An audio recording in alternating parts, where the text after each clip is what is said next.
নমো নমঃ সুপ্ৰভাতম শ্ৰীমদ ভগবত গীতামৃত। আজি শ্ৰীমদ ভগবত গীতাৰ ধ্যান যোগ নামৰ ৬ষ্ঠ অধ্যায়ৰ ৬ষ্ঠ সংখ্যক শ্লোকভাগী হৈছে এনেধৰণৰ: বন্ধুৰাত্মাত্মনস্তস্য য়েনাত্মৈবাত্মনা জিতঃ অনাত্মানস্তু শত্ৰুত্বে বৰ্তিতাত্মৈব শত্ৰুৱৎ। এই বিশিষ্ট শ্লোকভাগীৰ অসমীয়া অৰ্থ হৈছে এনেধৰণৰ: যিজনে মনটো জয় কৰিব পাৰিছে তেওঁৰ বাবে মনটোৱেই আটাইতকৈ ডাঙৰ বন্ধু, কিন্তু যিজনে তেনে কৰিব পৰা নাই তেওঁৰ মনটো সদায়ে ডাঙৰ শত্ৰু হৈয়ে ৰ'ব বুলি কোৱা প্ৰসংগত ভগৱান শ্ৰীকৃষ্ণই সখা অৰ্জুনৰ আগত এই বিশিষ্ট শ্লোকভাগীৰ অৱতাৰণা কৰিছে।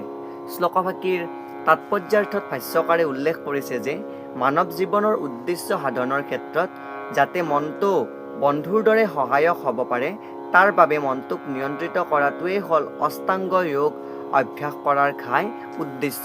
আমাৰ যোগ দৰ্শনত উল্লেখ কৰা যি যম, নিয়ম, আসন, প্ৰণায়াম, প্ৰত্যাহাৰ, ধাৰণা, ধ্যান, সমাধি, এই যি অষ্টাংগ যোগ আছে সেই অষ্টাংগ যোগ সাধনৰ দ্বাৰাই আমাৰ যি মন ষষ্ঠ ইন্দ্ৰিয়, এই ষষ্ঠ বিশিষ্ট ইন্দ্ৰিয়টোক নিয়ন্ত্ৰণ কৰাই তেওঁলোকৰ উদ্দেশ্য। আৰু এই মনটোক যদি আমি সংযত কৰি ৰাখিব নোৱাৰোঁ তেনেহ'লে কেৱল লোকক দেখুৱাই কৰা যোগৰ অভ্যাসৰ দ্বাৰাই মাথো সময়ৰ অপচয়হে হয় বুলি ইয়াতে উল্লেখ কৰিছে। যিজনে মনক সংযত কৰিব নোৱাৰে তেওঁ সদায় এটা ডাঙৰ শত্ৰুৰ লগত সহবাস কৰাৰ দৰে হয়। এইদৰে তেওঁৰ জীৱন আৰু জীৱনৰ উদ্দেশ্য দুয়োটাই ব্যৰ্থ হয়। জীৱৰ স্বৰূপেই এনে যে সি সদায় জ্যেষ্ঠজনৰ আজ্ঞা মানি চলিব লাগে। যেতিয়ালৈকে জীৱই তাৰ শত্ৰু মনটোক জয় কৰিব নোৱাৰে তেতিয়ালৈকে সি লোভ, ক্ৰোধ, ঈৰ্ষা, ভ্ৰম আদিৰ নিৰ্দেশ মতে চলিবলগীয়া হয়। কিন্তু মনটোক জয় কৰিব পাৰিলে জীৱই নিজে নিজে প্ৰতিজন ব্যক্তিৰে হৃদয়ত পৰমাত্মা ৰূপে বাস কৰা পৰম পুৰুষ পৰমেশ্বৰৰ নিৰ্দেশ মতে সকলো কৰিবলৈ লয়।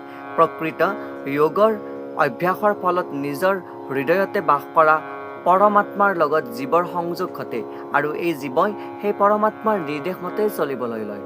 যিজনে পোনপটীয়াকৈ কৃষ্ণ ভাৱনাৰ পথ অনুসৰণ কৰিবলৈ লয় তেওঁ আপোনা আপুনিকৈ ভগৱানৰ আজ্ঞাৰ ওচৰত নিজকে সম্পূৰ্ণৰূপে সমৰ্পিত কৰে বুলি কোৱা প্ৰসংগত ভাষ্যকাৰে ইমানখিনি কথা উল্লেখ কৰিছে।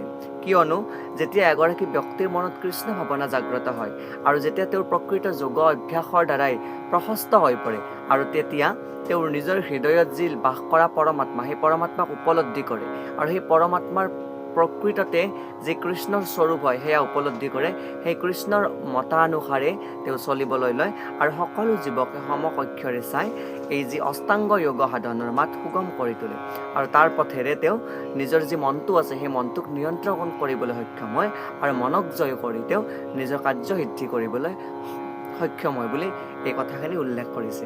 এয়াই শ্লোকভাগীৰ সৰল গুঢ়াৰ্থ। ধন্যবাদ।